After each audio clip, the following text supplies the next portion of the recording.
Hi, Net. Net. Oh, Janstot Vlog, shout out. Wow, ang lambing-lambing naman ni Nanita sa tatay Tito Herns nila.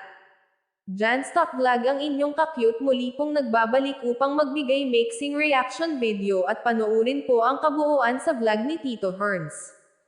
Ang gandang pagmasdan ang Tres Marias habang sila ay namili ng groceries, talagang nakakamangha itong si Nea, ang anak ni na Ma'am Nida, hindi siya makasarili. Kung iba lang na bata nagseselos na dahil may kaati siya ng atensyon o sa pagkain, pero siya hindi, dahil siya pa mismo mag-alok kina Mylene at Nanito kung ano ang bibilhin nilang pagkain o babaonin sa school na snacks. Isa pa, kadalasan kasi lalo na sa mga nag-iisang anak ay may pagkadamot o pagka-spoil, pero si Zenhea ang bait-bait niya, talagang bata. wala kang pambayad. May lagot kayo. Malamang may maiwan sa inyo dyan.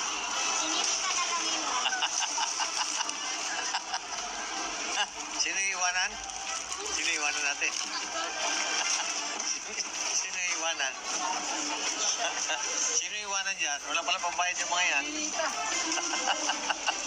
Tuntuan na naman yung Tres Marias. Marami na naman silang pagkain. Yung Tres Marias.